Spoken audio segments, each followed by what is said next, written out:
नमस्कार, quantum astrology में आप सभी का स्वागत है। मैं हूं एस्ट्रोलॉजर सत्यव्रत उपाध्याय। आज हम जिस विषय वस्तु के बारे में बात करेंगे उसका नाम है भावत भावम।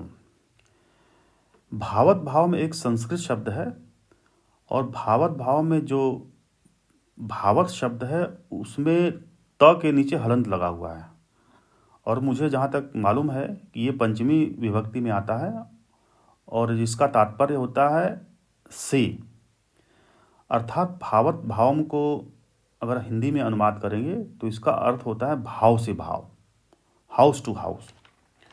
देखिए, कुंडली में फलादेश करते समय हम किसी भाव में विद्यमान राशि या उस भाव में विद्यमान ग्रहों का एक कंपोजिट स्टडी करके हम उसका फलादेश करते हैं, साथ में उस भाव का कारकत्व क्या है।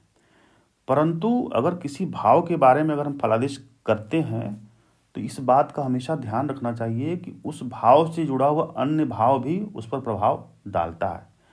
ठीक है, तो भावत भाव के बारे में अगर थोड़ा सा हम डीप में स्टडी करेंगे तो पाते हैं कि उस भाव का रिजल्ट दूसरे भाव से जुड़ा होता है या उस पर निर्भर होता है। यही है भावत भाव। तो आइए हम थोड़ा सा इसको उदाहरण से समझते हैं। मेरे पास ये कुंडली है और हम जानते हैं कि ये पहला जो हाउस होता है इसको हम फर्स्ट हाउस या पहला प्रथम भाव, थोड़ा इसको हम शॉर्ट में लिखते हैं लिखने में ताकि आसानी रहे। ठीक है, इसको हम बोलते हैं लग्न। लग्न मतलब व्यक्ति का पर्सनालिटी। तो पहले हाउस का जो भावत भावम है वो पहला ही होगा। ठीक है, अगर व्यक्ति के बारे में जानना है कुछ भी, पर्सनालिटी, लंबाई, चौड़ाई, कद काठी या उसका माथा चौड़ा है पतला है, तो फर्स्ट हाउस पे नज़र डालेंगे। अब बात करते हैं द्वितीय हाउस, द्वितीय भाव। ठीक है, सेकंड हाउस हम जानते हैं कि धन, कुटुंब, वाणी होता है। ठीक है, अगर सेकंड हाउस के बारे में हम बात करेंगे तो देखेंगे कि जातक के पास धन है कि नहीं या उसकी वाणी कैसी है। ठीक है, धन योग अगर है तो मिलेगा धन कैसे, या धन योग है तो मिलेगा कि नहीं मिलेगा। तो सेकंड हाउस का भावत भाव में क्या होगा, सेकंड हाउस से 2 कदम आगे बढ़ेंगे, क्योंकि दूसरे भाव के बारे में स्टडी कर रहे हैं। तो 2 कदम 2 हाउस अगर आगे बढ़ेंगे तो हमेशा वो थर्ड हाउस आएगा। और हम जानते हैं थर्ड हाउस आपका पराक्रम होता है, धैर्य होता है। ठीक है, आपका कम्युनिकेशन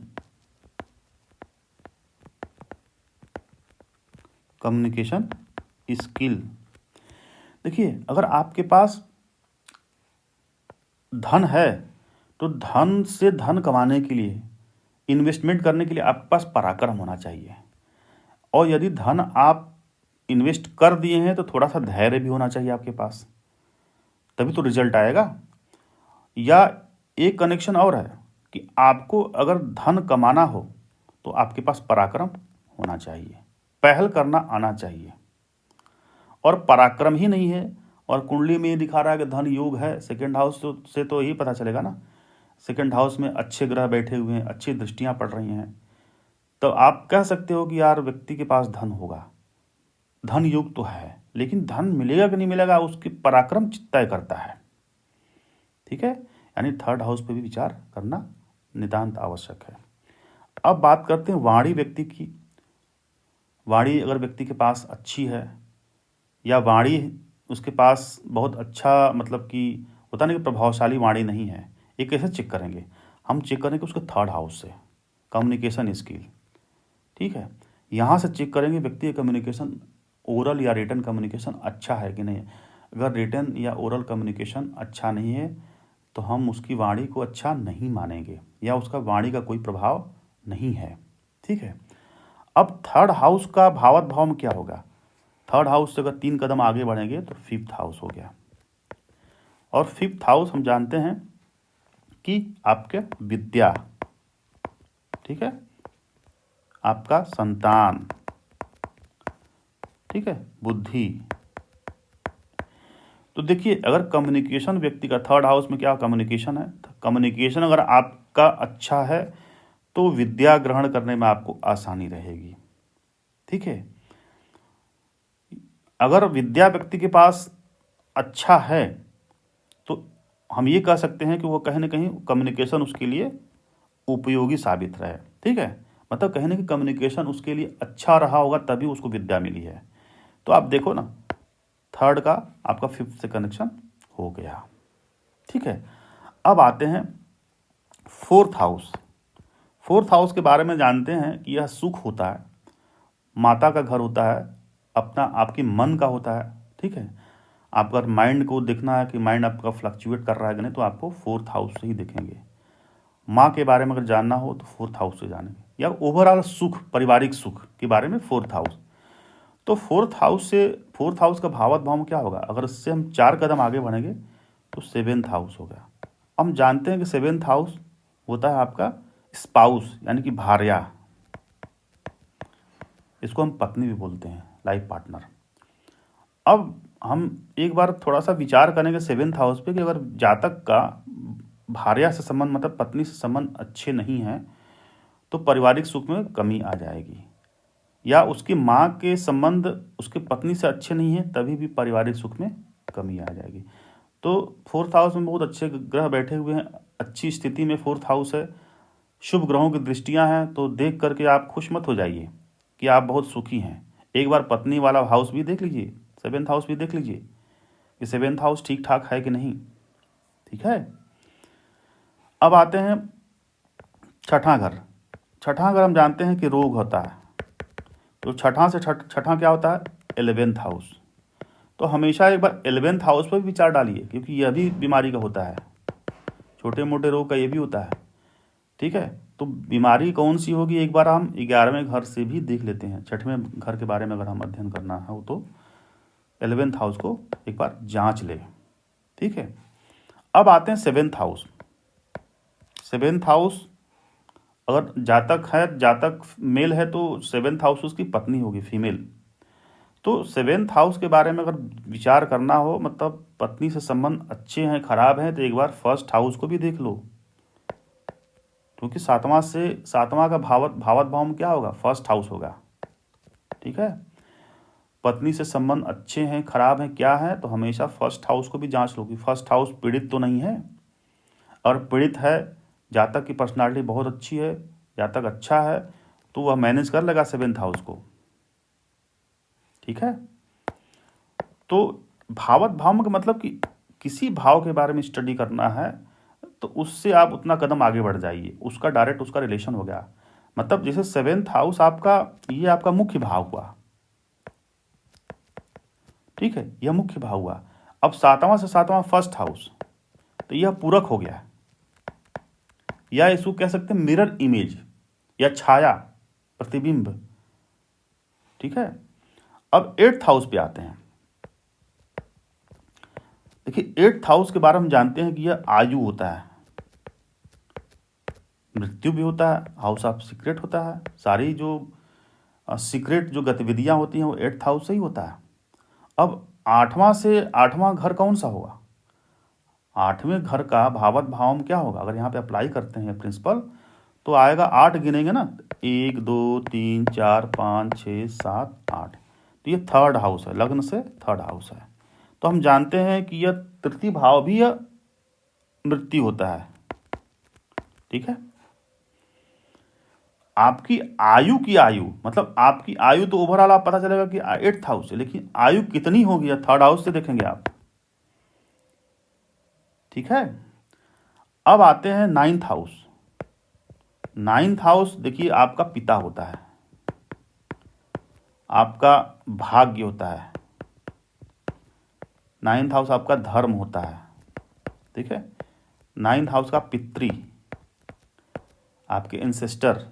ठीक है, विदेश यात्रा भी होता है 9th हाउस।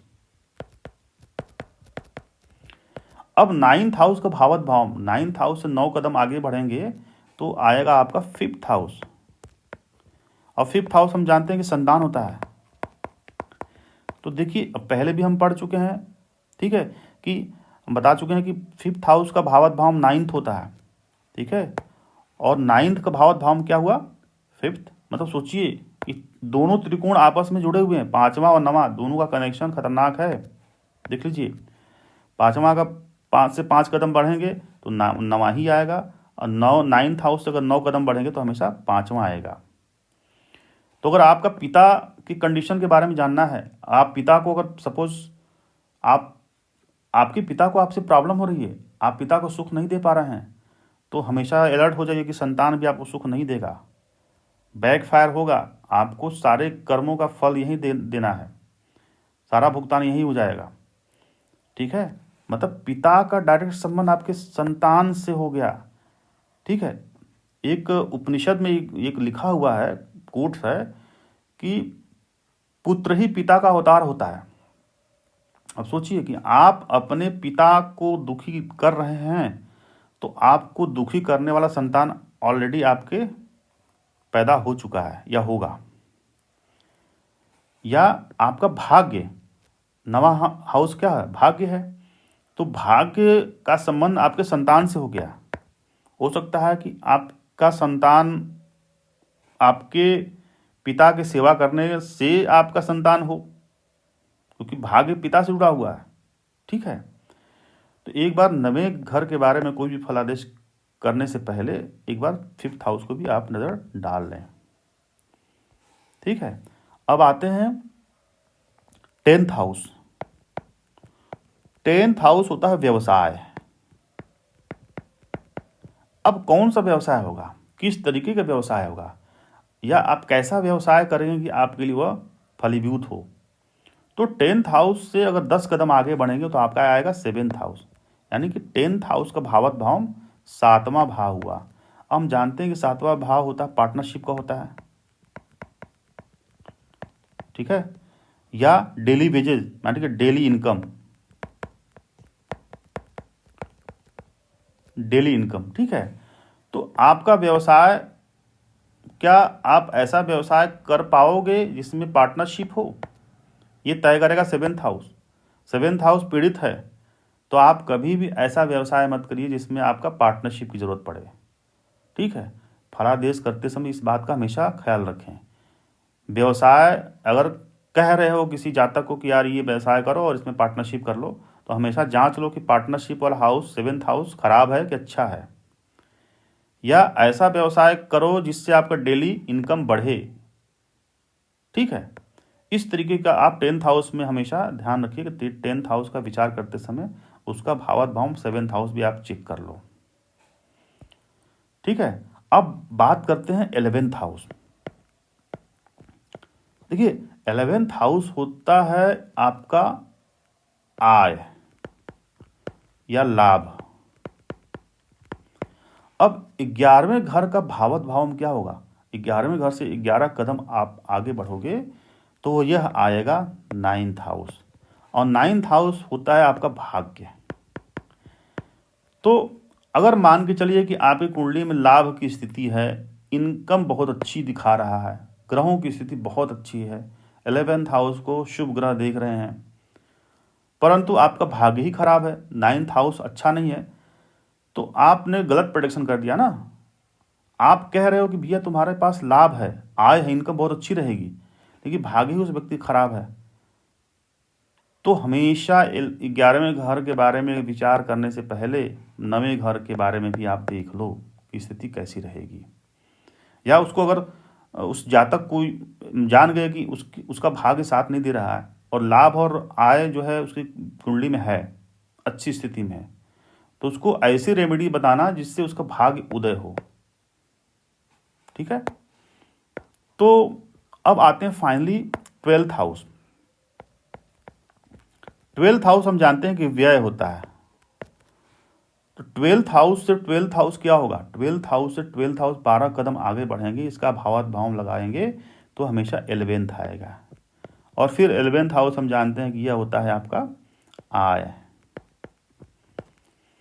तो व्यय देखिए, एक एक टर्म्स होता है इकोनॉमिक्स में, डेफिसिट फाइनेंसिंग, मतलब कि घाटे की अर्थव्यवस्था। मतलब भारत के संदर्भ में कि कहा जाता है कि हमारी आर्थिक जो व्यवस्था है कि खर्च को बढ़ा दो तो ऑटोमेटिक इनकम बढ़ जाएगा। मतलब खर्च जो है आपका ज़्यादा होगा तो आप उसको कमाने के लिए, उसको भरपाई करने के लिए ज़्यादा पैसा कमाने का आपके अंदर प्रेरणा आएगा, इनकम ज़्यादा आप कर सकते हो। ठीक है, तो आप व्यय ज़्यादा कर रहे हो तो क्या आप इनकम कर पाओगे कि नहीं कर पाओगे? आप हमेशा 11th हाउस को भी देखिए।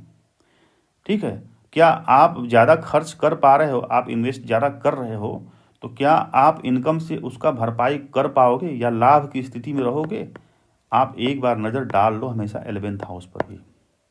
ठीक है, तो देखिए भावत भावम का ये जो पहला ये मैं बनाया हूँ, ये पहला वीडियो है। एक वीडियो और बनेगा, इसमें मैंने बिल्कुल बेसिक से बताया है कि पहले भाव से लेकर के 12वें भाव तक का, और भाव से भाव कैसे जुड़ा हुआ है। और कभी भी प्रेडिक्शन करिए तो एक भाव के बारे में अगर फलादेश कर रहे हो तो उससे जुड़ा हुआ जो अन्य भाव है उसके बारे में भी एक बार थोड़ा सा प्रकाश डाल लें, और दोनों को मिक्सअप करके तब एक फाइनल स्टेटमेंट जारी करें, तब आपका उस प्रेडिक्शन सही होगा। तो एक वीडियो मैं इसका और बनाऊंगा, और जब दोनों वीडियो आप एक बार अच्छे से देख लोगे तो आपका प्रेडिक्शन और अच्छा होगा और आपका ज्ञान और बढ़ेगा। ठीक है, तो आज के वीडियो में बस इतना ही, और वीडियो कैसा लगा आप कमेंट सेक्शन में ज़रूर बताइएगा, और मेरे चैनल को प्लीज़ सब्सक्राइब करिए, लाइक करिए और शेयर भी करिए। Thank you.